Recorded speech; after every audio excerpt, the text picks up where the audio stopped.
Okay, I guess we'll get going. We've still got people coming into the Zoom room, but we will get started on this session of tools, funding, and resources to assist communities with climate action. Welcome, everyone. I'm Caroline Leishman. I'm a former two-term city councilor, and now I'm very grateful to be able to support elected officials with meeting climate action and resilience goals as the Climate Leaders Program Manager with the Community Energy Association, or CEA.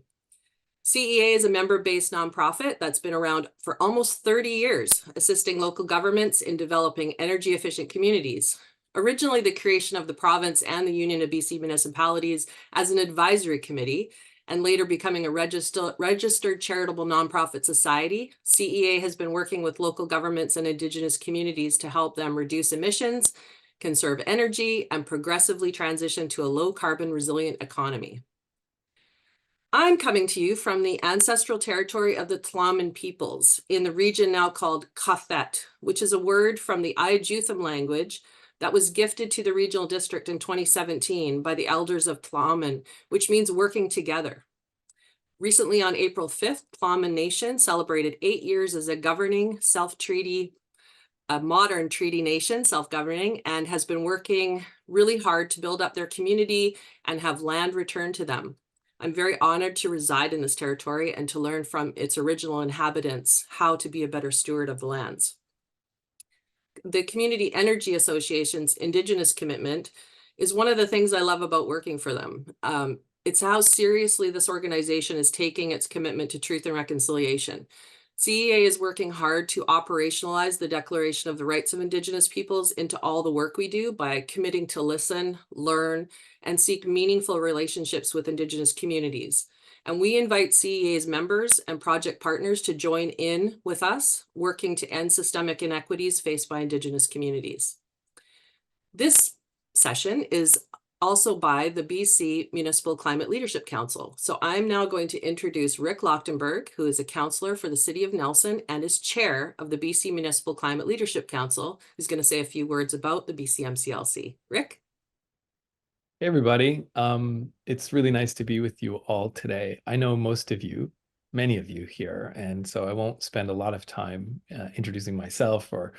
But for those of you who are new, I am a two-term city councilor in Nelson and have been a part of BCMCLC since I was first elected in 2018, 2019.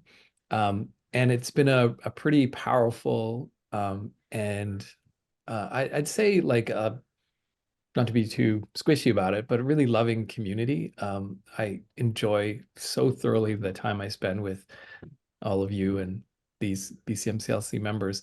And any chance we get together, it does feel like a coming together of family. And I think that's an important part of what we're doing here is to support each other in the work, but also to build friendship and community and realize that not only are we working on hard problems for our community, but we're working on hard and important problems for the province and for the world itself. And we only do that by coming together and being mutually supportive in this work. So it's been a really great experience to be a part of this, and I hope to that each of you will get as much out of it as I have and will continue. So thanks for coming, and I'll pass it back to Caroline.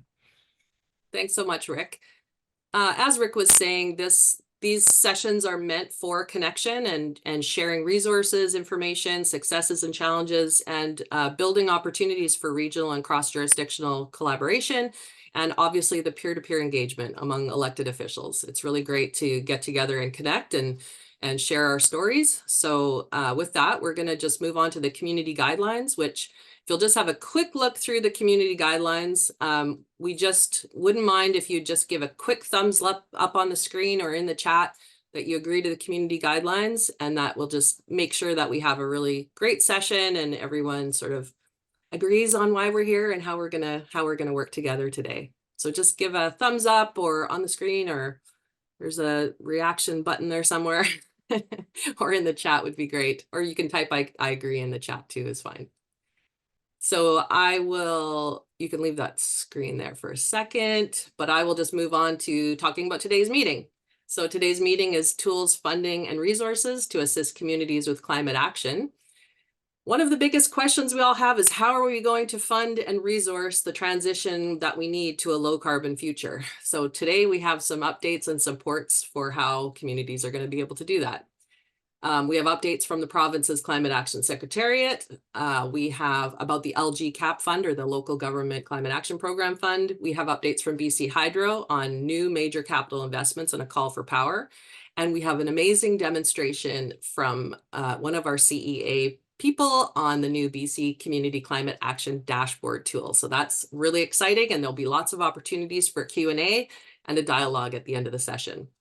I do want to mention that we do have some really great funders. I'm very grateful that we would not be able to be possible to host these sessions without the generous support of these program funders, the Real Estate Foundation of BC, Van City, BC Hydro, and the Province of British Columbia Climate Action Secretariat. So thanks to those funders for stepping up and helping us provide this very important work for elected officials and local governments. So the meeting agenda. So today, our first presenter is going to be Ken Porter, Manager of Communities from the province's Climate Action Secretariat, and is going to talk about the LGCAP Fund and other supports from the province. So I'll turn it over to Ken. Welcome, Ken. Thanks, Caroline. Let me just share my screen here. Can I get a thumbs up or something that people can see my screen? Great. Okay, I see some nods. Give me one sec here. Okay. So first off, thank you very much for the opportunity just to speak to everyone here. I'm going to provide quite a bit of information fairly quickly here. There's been quite a few changes to the Local Government Climate Action Program. I want to couch it honestly, and there's going to be a lot more updates forthcoming over the course of the next few weeks. Just as a refresher for everyone, in case this is new, the Local Government Climate Action Program was announced in Budget 2022 as a $76 million program over the course of the next 3 years. Equates to approximately a little over $25 million a year. And it was really meant to be, and still very much is, a flexible, stable program for local governments and modern treaty nations to use on local government climate action. And that lens of local government climate action is very much mitigation and resilience and working in concert. So how can we reduce our greenhouse gas emissions, but also adapt to a changing climate? And we've seen lots of those impacts in a BC context. We continue to look at the program in regards to how we can ensure we're having a minimal amount of requirements. We don't want an administrative burden, but also wanting to capture information in regards to how we can best work with local governments on climate action in British Columbia. And it's also really important to note, this is not an application-based program. This is funding that exists for everyone as long as they meet their requirements on an annual basis. And what may not be clear on this slide is also that this program beyond Budget 2022 is now a line item in the Climate Action Secretariat's budget. So it exists on an annual basis. I'll provide some more details in a second. Finally, this question does come up time and time again in regards to the first 2 years of funding that's gone out the door. It's important to note that all funding must be used by March 31st, 2025 for the first 2 years of money that went out the door. That's in 2022 and 2023. So this provides a lot of information, but in essence, this is the first year of data we have on what people are using the funding for. And we have a summary report on our Local Government Climate Action Program webpage. But as you can see, the largest chunk currently is money being put into reserve. We've been doing our research on this, and we recognize that local governments have many different reasons for this. Sometimes it may be saving up for a large capital project. Sometimes it may be simply going through the approval process. In other instances, it may be protecting the dollars so that they can be used appropriately down the road. After putting money in reserve, we're seeing staffing being a key item that LGCAP funding is going towards. And then the next 3 initiatives have been in the built environment, on transportation initiatives, and looking at resilient infrastructure. So this is the big slide of this presentation. Something rather large happened a few weeks ago. And that rather large announcement was that the next 3 years of LGCAP funding was dispersed on March 26th. So all CFOs for all local governments, or CFOs to CFO equivalents for local governments and modern treaty nations, were informed via an email that 3 years of funding was dispersed, and it should have arrived to all local governments and modern treaty nations in British Columbia. So it's in essence an accelerator, and these funds have a timeline that they need to be used by March 31st, 2028. So there's a 4-year time horizon here on how to effectively use them. And these funds are being provided in advance of criteria being met, but the criteria, the requirements are still in place. So we're going to be still working on an annual basis to meet the requirements of the program. But I think that the key take home on this is that 3 years of funding has been provided upfront based on what we've heard from local governments and modern treaty nations to help support on climate action. Now, where this has created a little bit of confusion is more broadly, you're not going to find much information on this. And the letters that went to CFOs was deliberate in saying, look, we're going to be doing broader announcements. So I do want to highlight that there will be a formal news release in the next couple of weeks that we'll be able to point towards. I'll talk about this a little bit more in this deck, but we're going to be doing our launch webinars for all your sustainability staff starting next week. And the intent here is to launch our website on May 1st with all of the information on what this new sort of setup looks like. So here's the key dates. The funds were distributed a couple weeks ago. We'll be doing those webinars starting next week, and we can tell through registration that all local governments in British Columbia are going to be in attendance. And so we're really excited to provide a lot more detail in regards to the program. Our timelines are similar to the first and second year of the program, where we'll launch on May 1st, our survey will go out, and the intent here is by July 31st that we'll receive all the reporting requirements. And then there's still the requirement to publicly post the survey that you will be doing by September 30th. And this is to share knowledge with constituents, fellow local governments, and then at the province, we aggregate this information to inform our work moving forward. So here is the requirements. I continually am proud to say that all local governments in British Columbia have signed the Climate Action Charter. So this is somewhat of a moot point. When it comes to measuring and reporting on your traditional service or corporate emissions, we continue our bringing this population threshold down each year. It's 15,000 last year. It's now 10,000. And we're enhancing our supports, and we continue to be available to provide that one-on-one support if there's challenges. We ask that the funding is used in alignment with our Clean BC roadmap or climate preparedness and adaptation strategy. And in essence, that means that funding should be dedicated to climate action. And then finally, that public attestation to the actions that you're taking is something that we're wanting to show.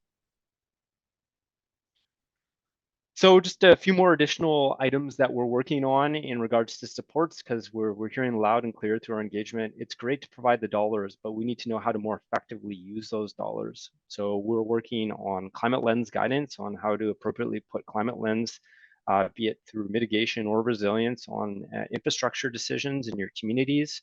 Risk assessment guidance in line with risk assessment requirements that are coming to the provincial government over the course of the next few years. LGCAP guidance. So we're working on how to best use the funds and the type of climate actions to pursue, and we're wanting to provide better guidance on how the dollars can be leveraged to get the most bang for your buck. We're also working on environmental, social, and governance guidance, working in collaboration with the Municipal Finance Authority in British Columbia, and wanting to put more guidance out on how ESG can be broadly integrated into the work you do. And then finally, we've only been through 2 years of this program, but it's amazing how much information accumulates in 2 years. So we're already looking at how we can restructure our web presence so it can be more usable. And really exciting, we, through the first 2 years of information we've acquired, have created a dashboard using a software called Power BI. And that is going to be publicly available, and we're going to be doing a demo on that in our webinars next week. So with that, a lot of information I went through rather quickly. I'd like to open it up if there is any questions. Yeah, you can type in the chat or the Q&A, or you can just put yourself off of mute and say, hey, I want to ask a question.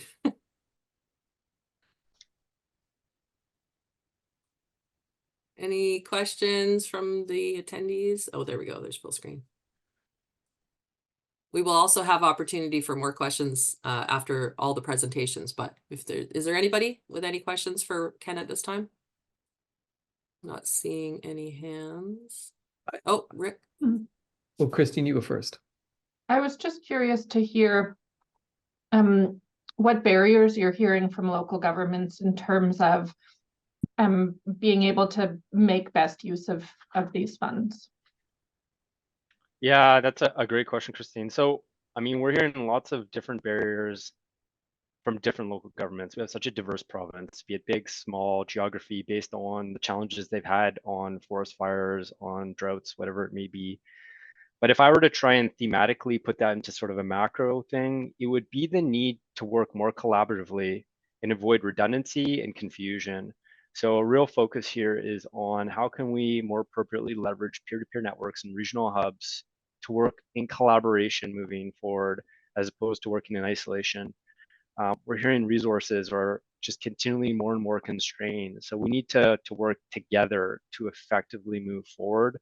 And so hearing that loud and clear, we're looking at how we can better support established networks that are out there, looking for gaps that maybe exist in regards to materials, subjects, geography, and then how we as the province can help support some of the great work that's already been done in British Columbia and established, and grow upon that and ensure we have a presence there as well in that connectivity to our program. Super interesting. Thanks, Ken.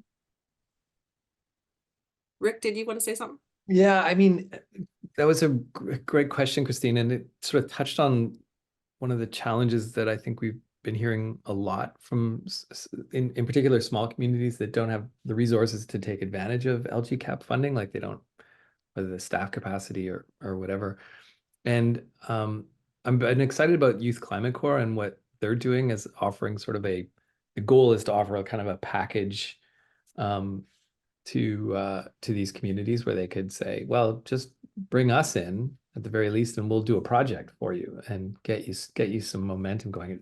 It seems to me that that's part of the challenge is just getting something started so that you can get some momentum going. And I think we need to, in terms of the innovation that's going to be required to get this money moving, I think we may need to experiment with like, what are the kind of low-hanging fruit sort of projects or groups like Youth Climate Corps that can do something quickly to get things going. Yeah, great point, Rick. Yeah. And Youth Climate Corps will do presentations for councils, won't they? Yeah, they will. And they just got a big bunch of funding, so they're good to go. They're excited to make those presentations and come into communities. Yeah, just on that front, Rick, I'm in complete agreement, and just like to reiterate, I think this understanding through the first 2 years and that graph I showed you, I mean, it really highlights the fact with a lot of the money going into reserve, it's one thing to provide a bunch of money. It's another thing on how to support that money. And that is a big thing we're wanting to dedicate our time, effort, and resources to. What is the best way to effectively leverage those dollars through resources and supports, as opposed to simply just providing the funding? So that's where we're turning our attention, and how to effectively do that. And Youth Climate Corps is a fantastic avenue. I know that my branch, the Climate Action Secretariat, directly they work on the youth file, and so that connectivity is there, and I think it's one we want to grow. Absolutely.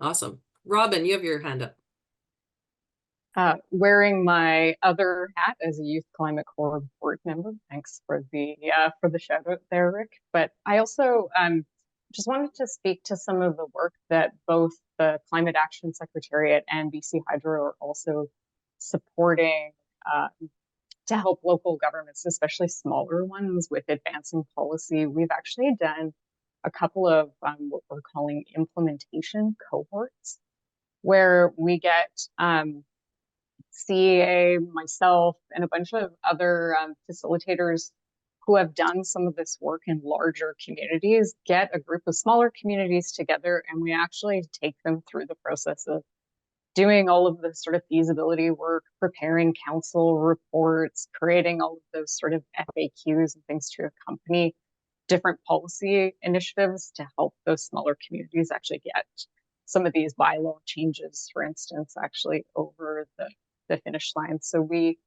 did 2 implementation cohorts this past year. One of them was on electric vehicle readiness for new construction, and another one on zero carbon step code. So just similar to how you guys have BCMCLC, we also fund a bunch of peer networks for local government staff that are focused on different topical areas. So that's another way that we're helping to support, and both CAS and Hydro are actually also supporting staff peer networks that are regionally based. So one on the island, one in the north. But I can speak to the fact, as someone who worked on climate a long time in Alberta and didn't have that support, it's also really has the effect of accelerating change here in BC, where like a couple communities have done something and they're gonna package it up and share it with others. So we're hoping to do more of these in the future as well. Great, thanks for that, Robin. Hi, Vicky, go ahead. Hi. Yeah, I just wanted to say, I think a big piece of the putting the funds into reserve is a lot of this climate work is infrastructure related, and infrastructure is really expensive. And so communities that are looking to do green infrastructure projects or whatever, I think are putting that money aside so that they can top up whatever other grants they're getting or whatever. I'm finding we're a small community, so under 5,000, small staff team. We have lots of championing on council, and our planning department is where that climate action work is going to be introduced. That's our staff champions, and they're overwhelmed by all the other provincial regulations that are coming out for housing, and so nothing is happening except dealing with the regulations around housing right now.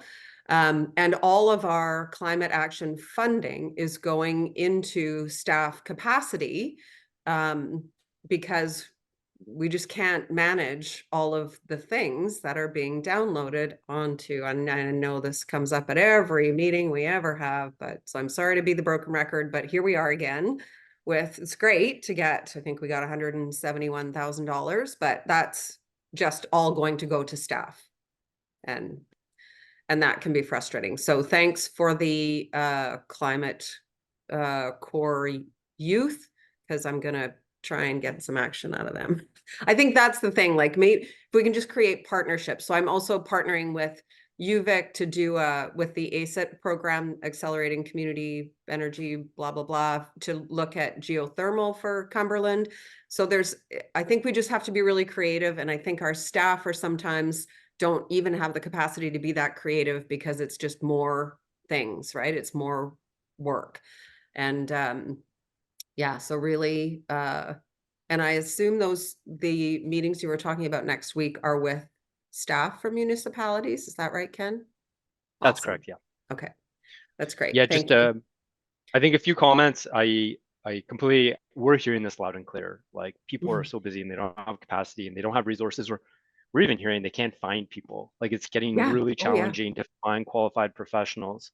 So I think just a few notes on this. One is that notion of give us less groups to go to and do them better. We're hearing loud and clear. So when it comes to those peer-to-peer networks and regional hubs, it's like what has been established, what is working well, and let's make sure the province is participating in those, and let's not have 5 workshops in Cranbrook in the same week on climate, right? Like let's find ways to do this far more effectively. And so we're inserting ourselves into the process, and we've heard that loud and clear. So just wanted to make that comment. And secondly, I smile that you bring up ACIT, because we intentionally and deliberately collaborated with them, and we actually have a secondee from the ACIT program at the University of Victoria on my team at the Climate Action Secretariat, recognizing we can work together on this big pot of money to make it effective and bridge academia, policy as one, working with local governments, and hopefully we can simplify things here a little bit. So we're really excited. Our secondee started this week. So it's early days, but that secondee is on board for the life of the project, which I think is 7 years. So pretty exciting stuff. Awesome. Awesome. Yeah, ours is starting soon. I'm very excited to see what happens. Yeah. That's fantastic. That's so great to hear. And you know, it is thanks to the champions like Ken in that position, you know, trying to connect all these things and, you know, yeah, networking and regional collaboration and any other kind of partnerships are how we're going to get further ahead in this time. So that's fantastic. So Ken, I think you're going to stick around if Yeah, there's more yeah, questions absolutely. after. Okay, great. Yeah. Okay, so now we've got Robin Webb, Program Manager, Local Government Conservation and Climate Action for BC Hydro. Welcome, Robin. And feel free to put questions in the chat or the Q&A and Robin can deal with them at the end of her presentation. Right. Are you seeing my screen now, Caroline? Yeah, looks great. Okay, perfect. Thanks, everyone. For those of you who I haven't met, my name is Robin Webb, and I'm the Manager of Local Government Conservation and Climate Action with BC Hydro. I've been with Hydro not even 2 years now, just to say that the bulk of my career has actually been spent working for local governments on climate, both at the City of Victoria and the City of Edmonton. So I'm always happy to get a chance to speak with electeds too. And just before I delve into my presentation, I just wanted to note you guys had been very generous with your time at one of your last meetings where my boss, Robin Work, and I both delivered a much larger presentation on what BC Hydro is doing to support electrification. So maybe we could also get the link to that shared just for people who didn't hear that, because today my presentation is just like just a couple of targeted updates, sort of building off of the content that was delivered last time. Someone had noted, you know, a real change in the landscape in regards to some of the provincial government changes around Bill 44 and others. I just wanted to know, yeah, we at Hydro are also feeling some of those changes as well too, because how we have to plan our system to accommodate for new growth is also part of that equation there as well too. But we're also facing just massive changes in our landscape in terms of higher customer expectations on,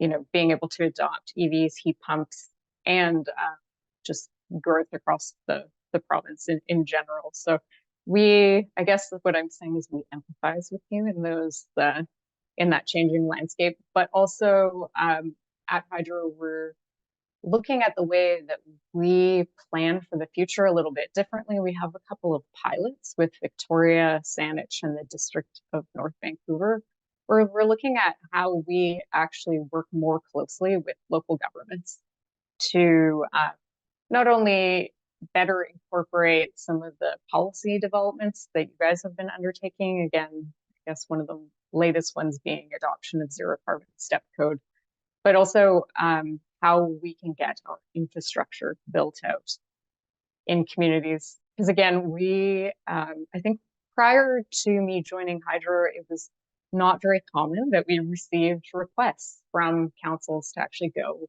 and talk about what we're doing to prepare for the future. But our executives have been feverishly delivering presentations across the province on the role that we're expected to play in energy transition and how we're planning to deal with increased growth to our system as a result of a lot of these climate policy decisions that are being made at both the provincial and the municipal level. So one of the really exciting initiatives that I'm super happy to announce was actually formally announced last week is the call for power. So we are estimating that electricity demand will increase in the province by about 15% by 2030. And so along with bringing Site C online sometime in the next year, we're also anticipating that we'll need about 3,000 more gigawatt hours of new renewable electricity. And our goal is to actually bring that new power online by 2028. So the call for power that was launched last week is a competitive call to what we would call independent power producers to basically put in a proposal to Hydro for renewable energy projects across the province, and then we'll be selecting the most cost-effective ones of those projects. You know, as the slide sort of indicates, we are expecting that solar and wind will be some of the most cost-effective applications that we will be receiving. So we're excited to see those come forward, and also just a diversification of our system in the future. I guess one thing that is really important to note too is if we do get more solar and wind projects, is that we're in an extremely lucky situation in that places like California don't have hydroelectric dams to act as the batteries for the intermittency of renewables like solar and wind. So we're also incredibly lucky that we are able to pair these two assets together in the future, and that, you know, we can crank up wind and solar when it's going to be sunny and windy, and rely on those dams for days when that isn't the case. Another one of the really exciting parts of the call for power is we are expecting each of these projects that are being bid into the call to have a component of Indigenous ownership. So it's a really important aspect of hydro's reconciliation work, because we know a lot of our hydroelectric projects have disproportionately affected Indigenous communities. So we're hoping to share the benefit of the economic growth with many of them.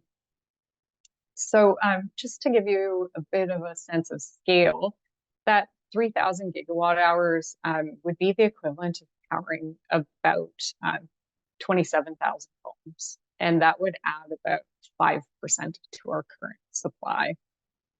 We anticipate that this first call for power is actually going to be the first of many successive ones into the future.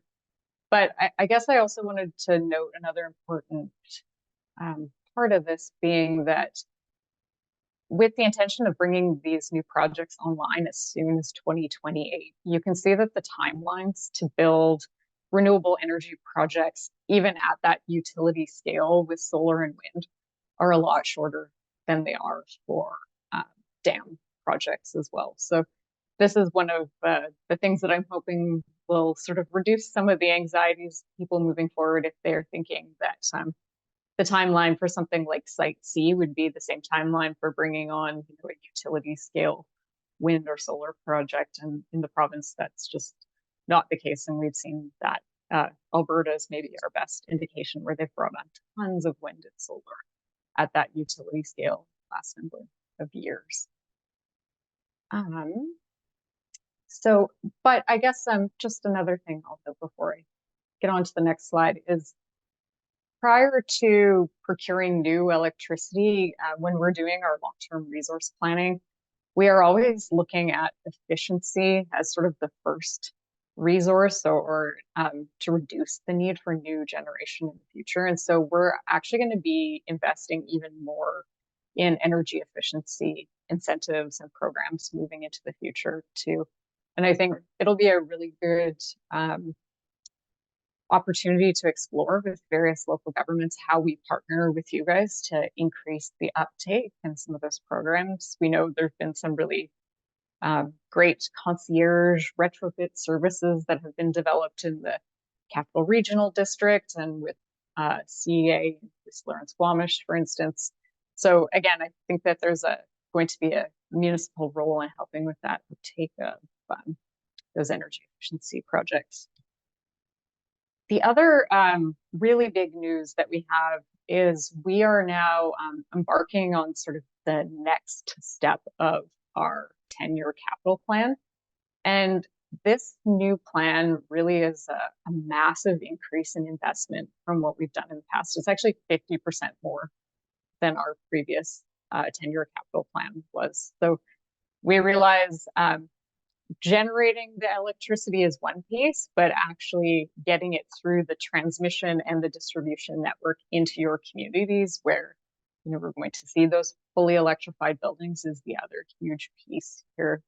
So we have, even more investment upcoming in the future to build things like new substations and other pieces of critical infrastructure to actually get that electricity to your communities.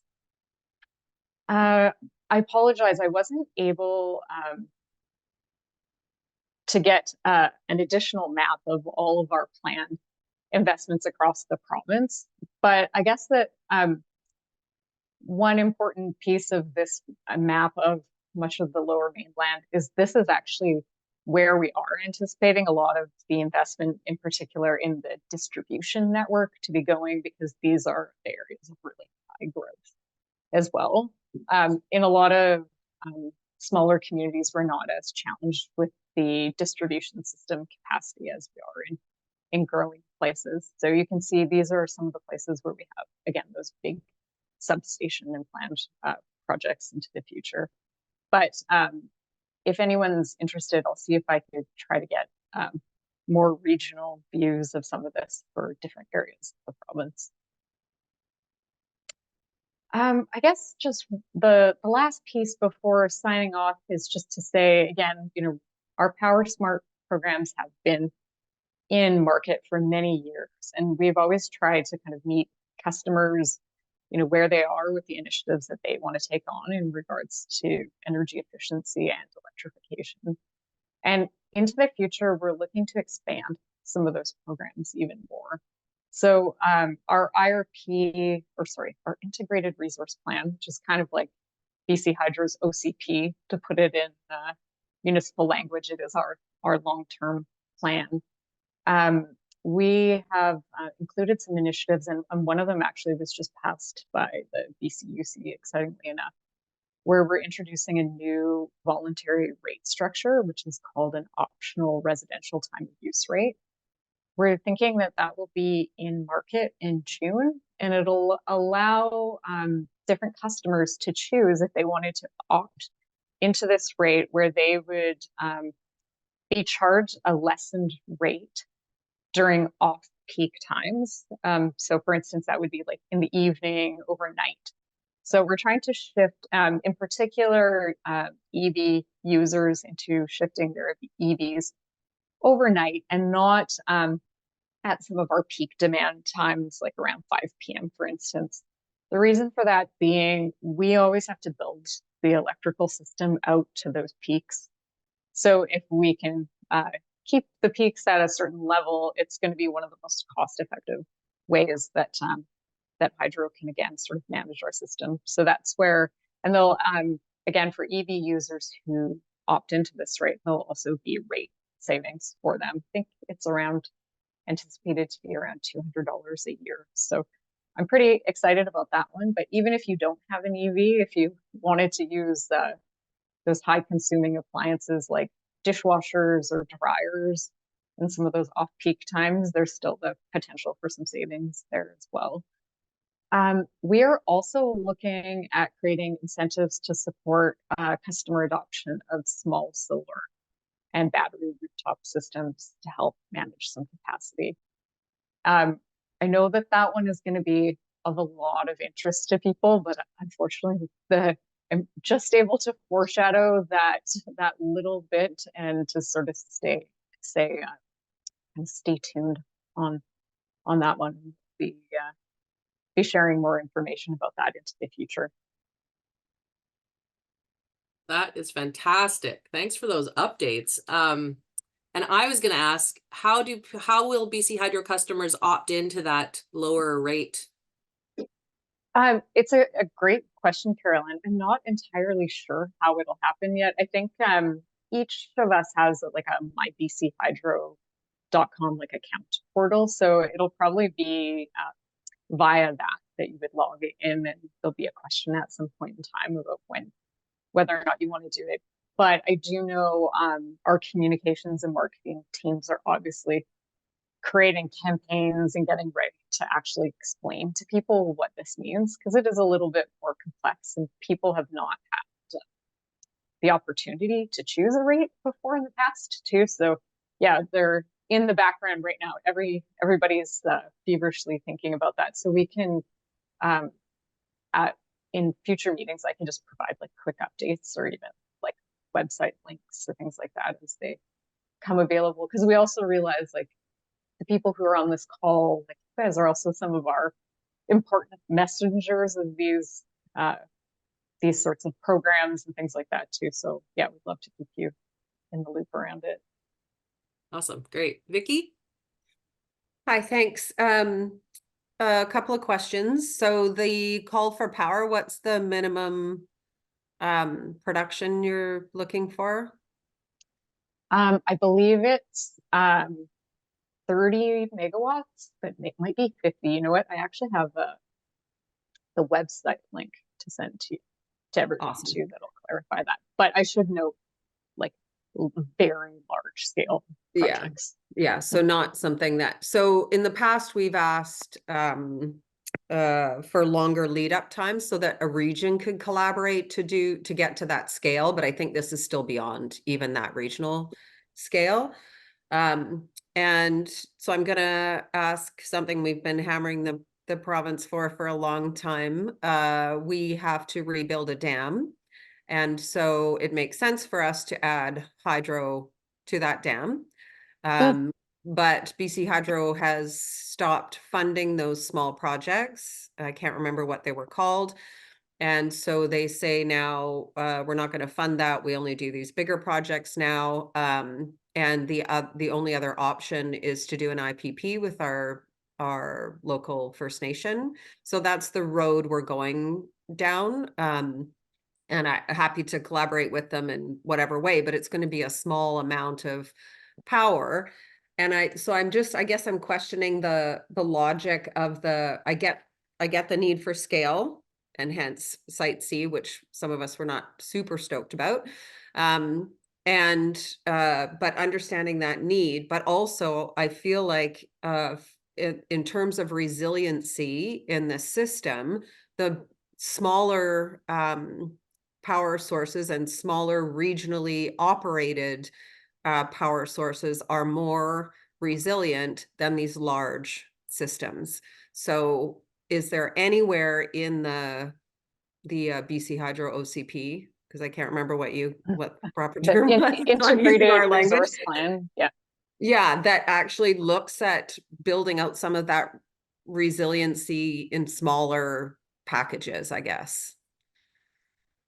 I think if I'm honest, like we perceive the call for power because again, it is, we are hoping to aggregate a number of projects to achieve that 3,000 megawatt hours. So we do perceive that it's actually adding to regional resiliency. But to your other point, Vicky, I think the biggest strain on us as a utility is to keep rates low. And the way that we do that is by economies of scale and by having these larger projects that the cost effectiveness isn't there for the smaller ones. And so that's the tension, like, do ratepayers want to pay more? And obviously, you know, our key shareholder, the province, that's the primary message from them too, is around keeping the rates low. But yeah, these are all of the things that we're trying to balance.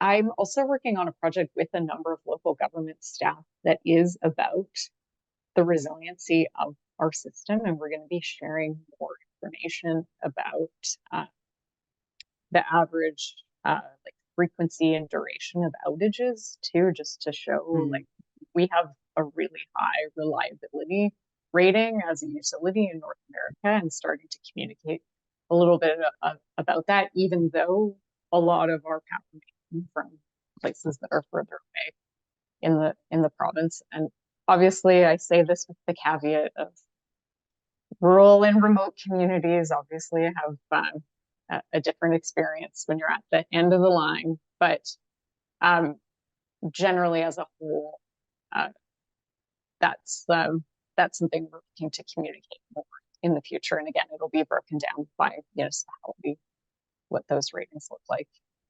Yeah, so the other thing I wanted to mention is our dam, so it's not the Village of Cumberland's water system dam, but the Comox Valley water system, BC Hydro Dam, is no longer able to produce power in the summer because of the drought, and the lake level just gets too low.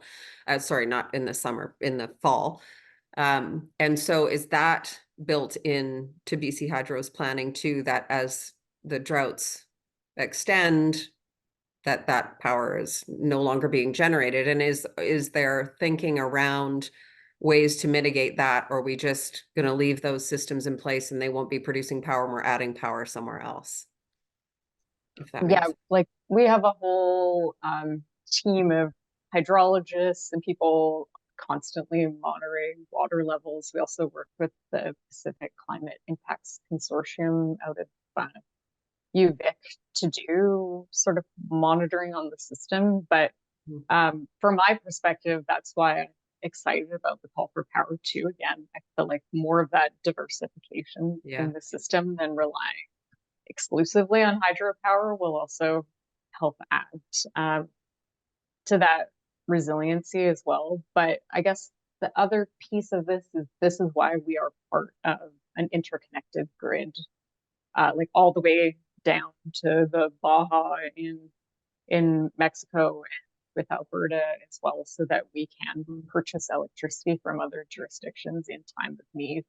So in the last 5 years, we've been a net exporter, except for last year with very low water levels. We imported for the first time in quite a while. So, but again, that's why we're all attached to this interconnected grid too, is to provide that consistency of power.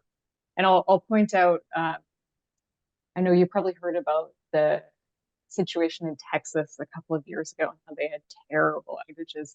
They're one of the few jurisdictions in North America that's not connected to another grid too. So they didn't have that resiliency built in. And according to PowerX, that's our trading arm, we've been really successful in the imports that we made in the past year of being able to take advantage of excess, in particular solar generation in places like California, where we've been purchasing it when there's like a glut of production, so at a really good price too, just because I know there's been a lot of misconceptions about when we import, we're importing all coal, you know, or LNG. And you know, as someone who used to work in Alberta, the grid there is greening at a tremendously fast rate too, and they're actually retiring a lot of their coal-fired generation. But I know that these are things that you often hear from stakeholders too, in front of councils too. Okay, I have one more last thing. I'm sorry, I'm hogging time. Are there retrofits for commercial buildings? Yep. There's a number of incentive programs in place right now for commercial buildings. So BC Hydro, we have our own suite of incentive programs, but then we also administer a lot of the Clean BC incentive programs on behalf of the province. And some of the, Ken, I'm going to put you on the spot here, sorry. Some of the commercial building incentive programs from Clean BC have actually been taken out of market, and I'm not sure what is happening with them. But in general, like back to my point about investing even more into these programs, in general, we're just going to see more types of programs that are more tailored to very specific sectors entering the market in the coming years as well. But Ken, do you want to, or are you privy to the? Yeah, no, I can provide some more insight on this. I'm having some pretty bad bandwidth problems right now, but I'll drop something in the chat that will perhaps provide a little bit more detail on that. Awesome, thank you. Great. One more question, Sandy, before we move on. Yeah, thank you very much, Carol Ann. I'm Sandy McCormick. I'm an electoral area director on the Cothette Regional District Board, where Carol Ann served, and I want to thank you for inviting me to the first of these meetings that I've been able to attend. So really interesting presentations and also really interesting questions. I represent an island community and was advised last fall when I went to UBCM and spoke to the BC Hydro people at the trade show. I was advised that BC Hydro will not fund public EV charging stations on islands. And that really, first of all, I found very annoying to hear that since I do represent an island community. But I would like to know if that policy has changed and what do I need to do to encourage it to change. So thanks very much. I'm really sorry, Sandy. I'm not going to be able to speak to the specifics of that, but what I will do is take the question back to our EV services team and ask them for an updated response. Do you want to just stick your email in the chat so that I can grab it from there? Yeah, because again, I know like our team is they have really high targets for building out the fast charging network across the province, and we're actually really actively partnering with lots of municipalities. Because one thing that we don't necessarily have is land in all of the places where we need the charging stations, but they're doing their analysis around demand and things like that as well too. So I don't want to speak out of turn, so I'll get them to respond to that. Thanks, Robin. And yeah, one thing that we heard was sometimes it might be the network connectivity, that some of the funding for EV charging was requiring network connectivity. So that could have been part of the problem on Texada Island. But yeah, I'd like to follow up on that as well. Yeah. Sue Ellen, hi. Hello, everybody. And hi, Sandy. Sue Ellen from Bowen Island. And just to reassure you, there probably is funding there somehow, sometime, because we got our first electric charging station down near the ferry. We had the funding for a long time. It took us a while to get it up because we had to change the parking lot, and then there were nesting herons. You guys know all the story. We're under 5,000 people, and but now I see people using it all the time, even though there wasn't tons of people saying we need it. Sometimes I think visitors come and get stranded. Anyway, it's in use and it can happen. So keep up your inquiries. I'm sure you'll get there. Thank you. Thanks, Sue Ellen. That's good to know. Okay, great. We're going to move on to our big presentation. We've got the Community Energy Association's Rebecca Cutler, who is a project manager for the new Community Climate Action Dashboard that everybody's been waiting for. So I'll hand it over to Rebecca for a wonderful demonstration of how this dashboard is going to work.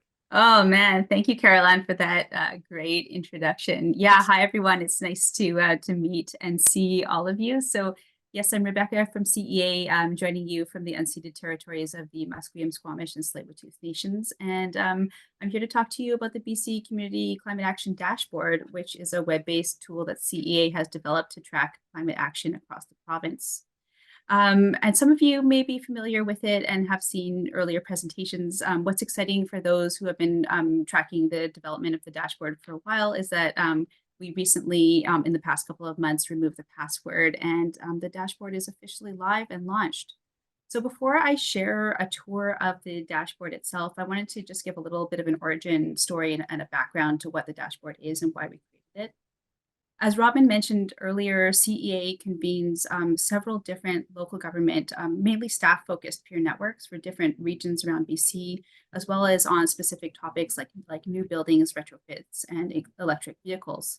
And over the years of doing that work, we received a lot of different questions and requests from local government staff and elected officials asking about all sorts of things like who's at which step of the energy step code, who has EV-ready building bylaws in place, who's looking at creating adaptation strategies, or even doing community programs to look at supporting the circular economy, really all sorts of things.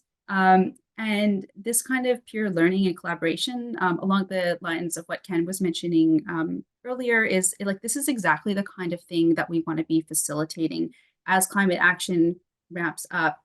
It's becoming increasingly important for local government staff and elected officials to have some visibility into what everyone is doing. But of course, as climate action begins to ramp up and more people are doing more different things, it also becomes increasingly difficult to understand and have that visibility onto who is doing all sorts of different initiatives. And so that is the inception of where, with support from BC Hydro and the Climate Action Secretariat, the idea of having a dashboard, a web-based tool that is public, that's going to bring all its information was born. So I am going to attempt to share my screen here and actually give you a live view of what this looks like.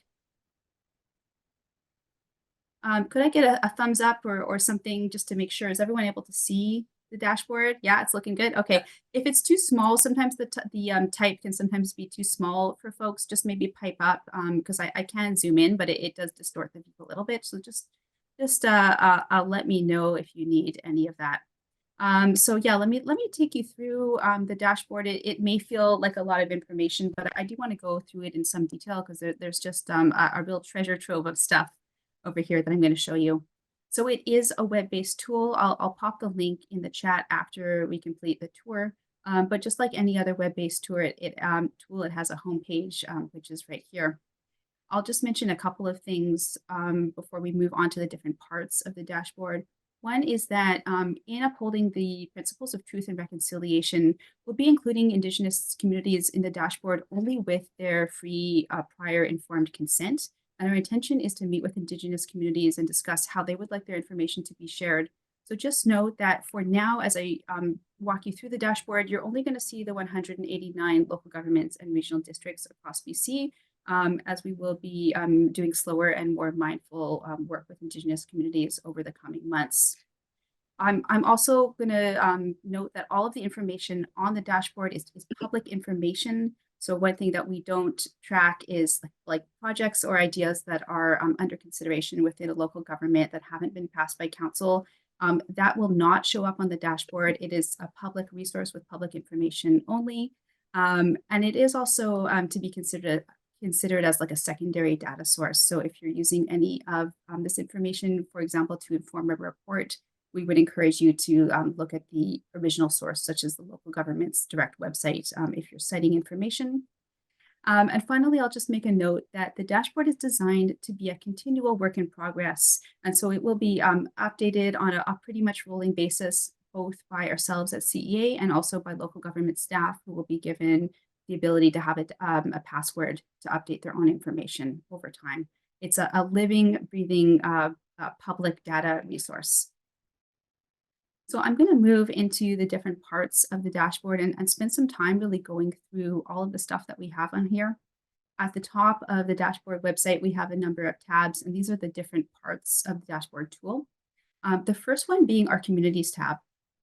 So when you go to the communities tab, you're going to see a big, huge table that looks like this, and it is listing, there's a bunch of other information here that can be manipulated, but I'm going to bring your attention mainly to this list of links on the left. And these are all of those 189 local governments and regional districts across BC.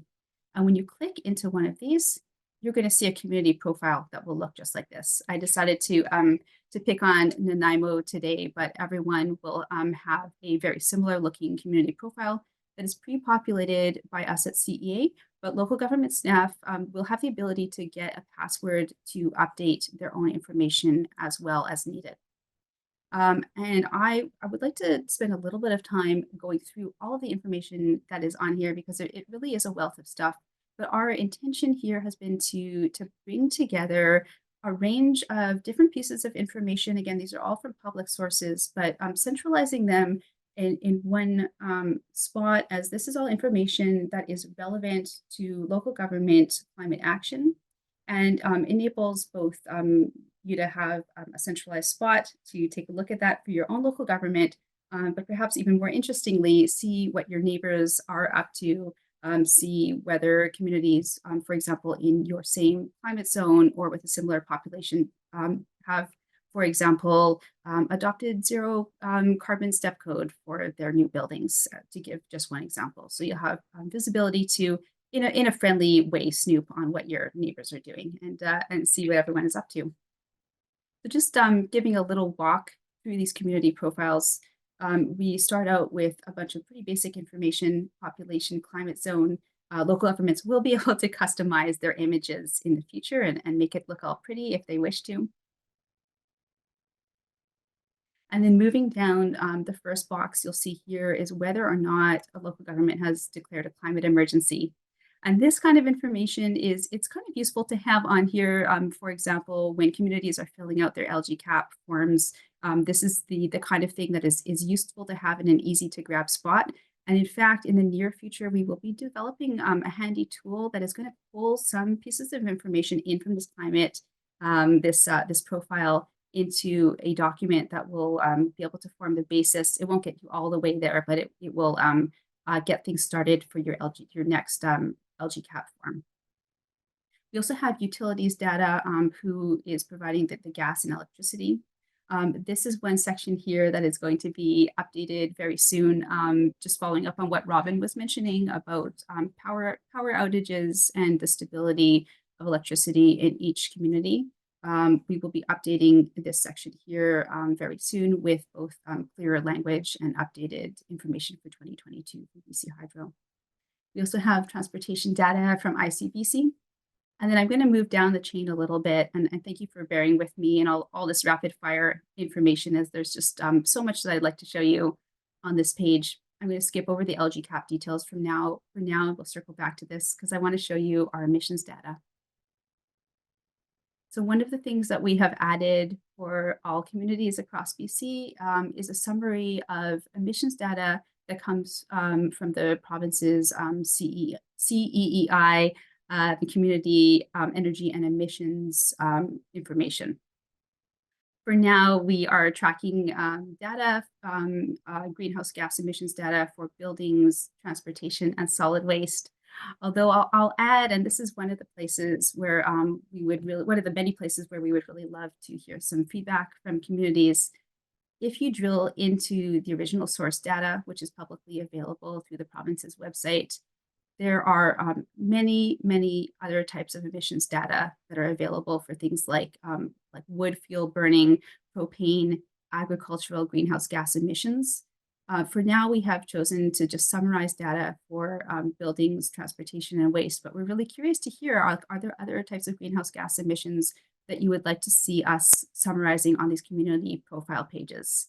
I will add that looking at the original source data is very granular, and it's pretty, at least in my opinion, intimidating to look at information that is that detailed. So we do think it's nice to have a summary here and also be able to see year over year how your emissions data is changing.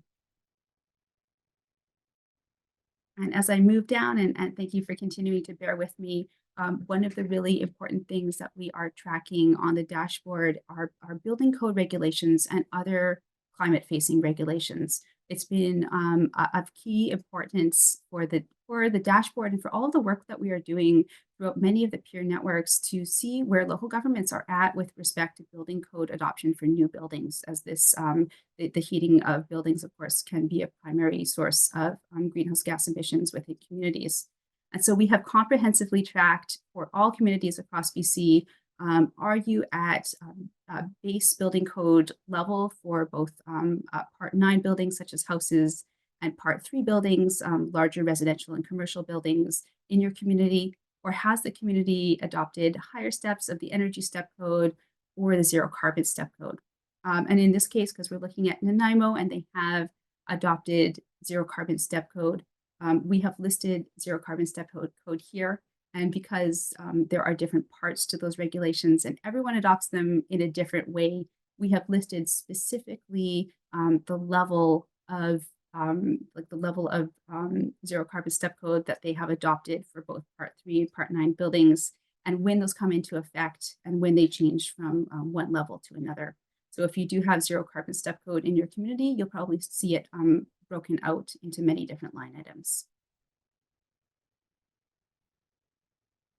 And then as I move on, we also have a section for climate actions. For a lot of communities, this will show up as blank when you open it up. But for a community like Nanaimo that has a climate action plan in place, you'll see all sorts of actions that are listed here and have been tagged in all sorts of different ways. And what this actually is and where this comes from is for communities that have climate action plans. We've actually done the work of going into your climate action plan, if it is a newer plan, like newer than 2018, and if it has clearly listed like individual climate actions listed within that plan, we've gone in, we've pulled them out into this table, and we have tagged them in a bunch of different ways. And this is the utility of this is going to become clear when I shift over to our next section of the dashboard, which is our actions page. But maybe I'll just pause there for a second. I realize this is quite a lot of information coming quite quickly. Are there any burning questions before I move forward? Okay, I'm gonna move ahead here, and we can take any questions at the end. So this is our climate, this is our actions page. And this is where all of those regulations and all of those actions that I just showed you are pulled into one kind of mega table over here. This is obviously like quite a vast table with about 1,800 line items right now, and that will be growing quickly as we start working with more local governments and adding more information to it. But where this becomes fun and where this becomes useful and is really the heart of the dashboard is we have filters. There are many different filters. These are things that you can play around with. But the idea here is that you can manipulate the information in the table to show the kinds of information that you want to see. So previously with the profile pages, I was just showing you one community. But if you wanted to see, for example, if you had a question, and this goes back to the original questions that came out of our work with the peer networks, where people are wanting to know things like, for example, who across BC has adopted EV-ready building bylaws, just to give you one example. This is where you can find that kind of information and pull it up kind of quickly and easily because it is pulling all that information together. So if we take a look at our action category filter, there is tons of different stuff on here. It's actually quite fun to play around with and take a look at, and I would encourage everyone to play around with these filters after, because you can pull up different kinds of filters for advocacy, agricultural land, who's doing initiatives that have to do with the circular economy. We have all of the different zero carbon and energy step code levels listed individually as well. And we can scroll down, and just to give you an example, we could find EV ready building requirements here. And this number, you'll see it says 1,816, but when I click on this, it's going to jump down to just 35. And now the table is only showing EV ready building requirements across all communities in BC. You can layer more filters on if you wish to. For example, if you only wanted to see communities that have these measures in effect right now rather than planned for the future, we could add a filter for action status. We could add one that says in effect. And now this number has jumped down to 19. And it's giving you a narrower view. And in fact, we could filter on more things as well if we only wanted to look, let's say, at the Lower Mainland economic region. We could filter that on 2. It's going to just go down to 14, and now you can get more of a regional view. All that to be said, there's tons of different ways to play around with this information. It can be exported to CSV. You can search for keywords, and you can reset all filters, as well as toggling columns on and off if you wanted to add or remove population, for example. It's basically a play space of climate actions where you can take a look at lots of different things. It is being continually updated both by us at CEA and also by local governments who will have logins and ability to add information that they wish. And of course, this is a lot to keep updated, but part of the power of how we intend to keep this as updated as possible is because we are convening all of these peer networks with a large array of climate staff on board. We're actually going to be building time into many of our topical staff peer networks to say, okay, it's time to take a look at your community profile. What climate actions do you need to be updating right now? Are your building codes looking correct? Are there any new public initiatives that we need to be sharing, or anything that is expiring that needs to be changed? So this is going to continue to be a living, breathing resource that will have information that is continuing to change over time. I'll show a couple more things fairly quickly before wrapping up. We do have another tab here of plans, and this is a growing list of all the climate action plans across BC. And then finally, we have our LGCAP, what I call our LGCAP comparison table. So until now or previously, there was, of course, LGCAP forms are listed publicly on each local government's website, but there was not a place to go in and take a look at how different local governments answered questions across BC. And so we have that now here with this LGCAP page, and it's a complex table, so you have to pull up each question or section individually. And just to give one example, because we were talking about challenges that were impeding the advancement of climate action in communities. So if we wanted to see how folks answered that for their year 2 LGCAP survey, we could just pull that up. And it's just going to take a moment to load here. And now we can see how for year 2, each community would have answered that question and the various things that were challenges impeding the advancement of climate action in their community. And there are some filters. If you wanted to narrow this down to just one economic region, for example, you could do so as well. Okay, I'm going to I'll stop my screen share in a moment, but I'll just quickly talk about next steps. And thank you for bearing with me as I threw so much information at you. I will send a follow-up email with folks just giving you the link to the dashboard. I'll throw it in the chat right now as well. One of the things we'll be asking is which staff in your community need to have a password to be able to edit their own community information. And so look for that email from me that is going to be coming soon. And comments and questions are really, really, really welcome. This is a new tool. It's going to always be a development, but it's especially at this stage. We're really wanting this to be something that works, that makes sense, and that feels useful. So we want this to be a dialogue and something that is going to serve local government staff and elected officials. And that's it for me. Let me figure out how to turn my turn my screen share off. Okay, hello. Wow, it's such a phenomenal resource, Rebecca. Like, thanks.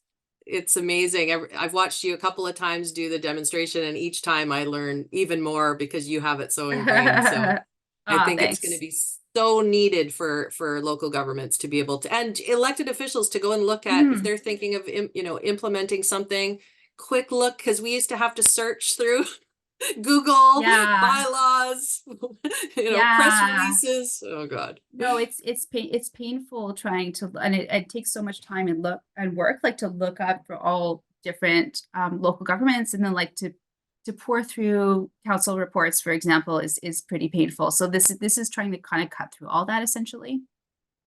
It's so great, all those toggles. And so yeah, as people play with it, learning how to quickly turn things on, turn things off, and jump around, that's an incredible resource. It's a lot, like there's a lot of filters there. There's more that would be too exhausting to go through all of them, but like I would really encourage people to just really just play around. I'll maybe add one other thing, which is that for those building bylaws, which are so important to so much of our work, we will be rolling out really soon. It's just I wasn't able to get it to be live quite yet, but we're working with our programmer to have a special page and a new table that's going to be just showing all the building bylaw adoption across BC. So that's coming really soon.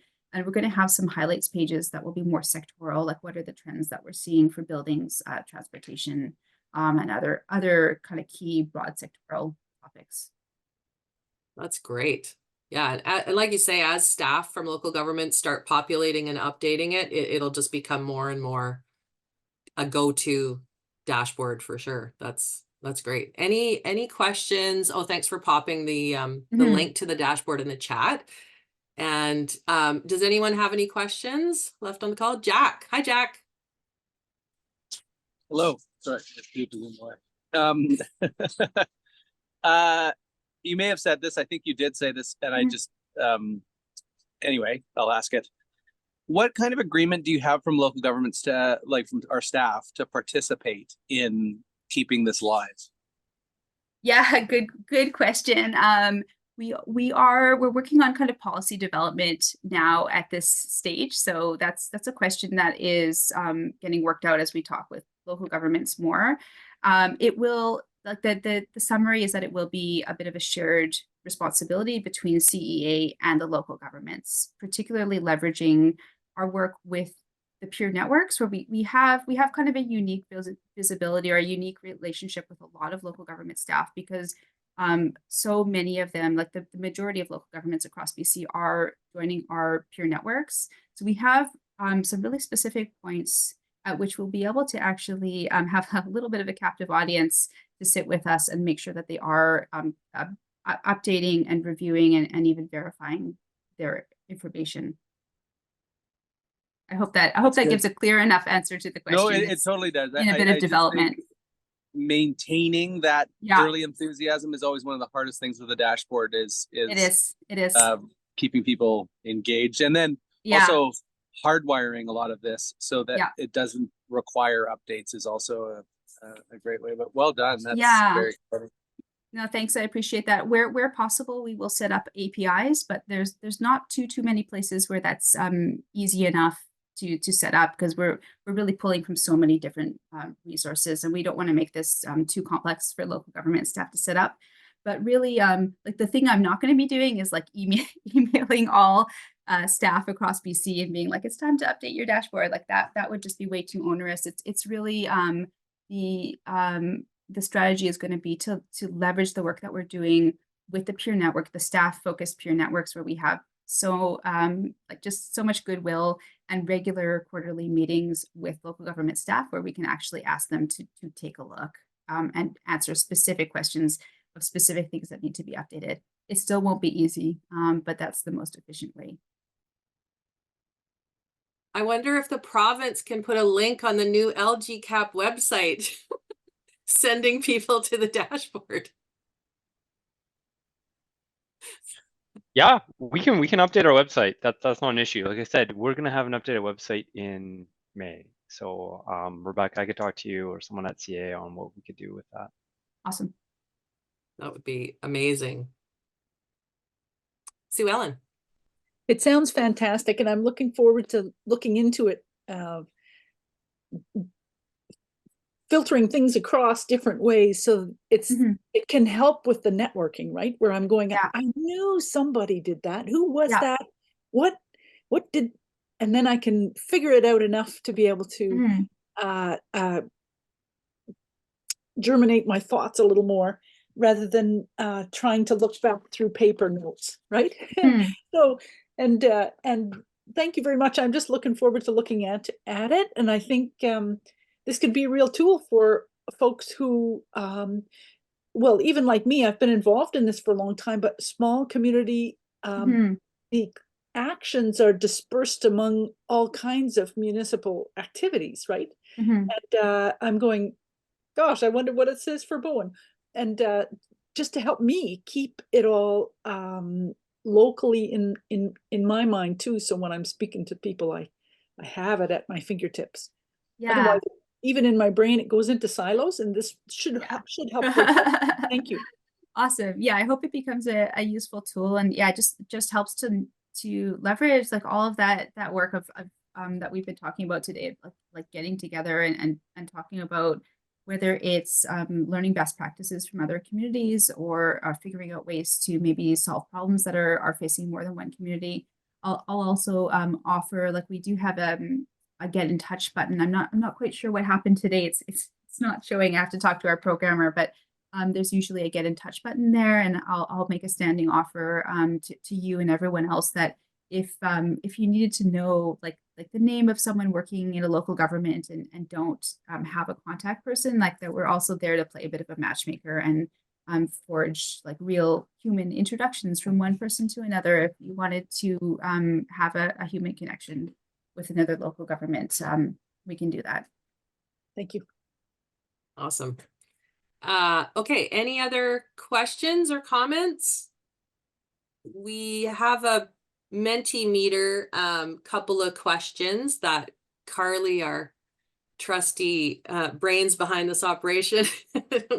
She can bring up the Mentimeter, and if you can just click through you can bring up the Mentimeter either at that link with the code, or you can use the QR code on your smartphone if you can manage multiple devices at one time. And you can just click through the questions and answer the questions, and yeah, it helps us to understand how our offerings are received, and always look forward to having people reach out to us if there's specific things that you want to hear on these types of web meetings. Always our goal is to share resources among elected officials and local government staff, as has been mentioned, thankfully, by several of our presenters about the peer networks. And it's all about connecting local government staff and elected officials so that nobody has to reinvent the wheel, because everybody's, in the same boat, sometimes rowing in different directions. But if we can, work together and share information and use tools like the dashboard to all get on the same page, it's definitely saves everyone a lot of time and energy and grief. So the Mentimeter will stay open beyond. But Rick, did you have any final comments you wanted to say? Thank you. Really, just a simple thank you that Carol Ann for organizing and hosting and being your amazing self, and for everybody who participated. Thanks. And thank you so much to the presenters today and to everyone who showed up. And this has been recorded, so this information will be available. You can share it with your colleagues, share it with your staff, and then the sort of appropriate staff that should know about the dashboard, for instance, they can get a hold of Rebecca, and there will be more opportunities. So please, Carly will be sending out an email once this recording is processed, and then it can be shared widely. So is there any other questions, any other comments before we wrap up? A little bit early, but there's our QR code. I think that links right to the CEA website, or BCMCLC page on the CEA website. And that's our email address, bcmclc@communityenergy.ca. So as I said, feel free to reach out. We'd love to hear from elected officials. We love to hear from staff. We love to connect people and get to the heart of how we can better support and how people can support each other. So feel free to reach out anytime. And I guess we'll wrap it up for today with a huge thank you to everyone. Thanks, everybody. Thank you for coming. Thanks, everybody. Thanks, Bye. Nice that to was see great. you. Bye-bye. Thank Nice you. to see your faces. Have a great day. Thanks, you too.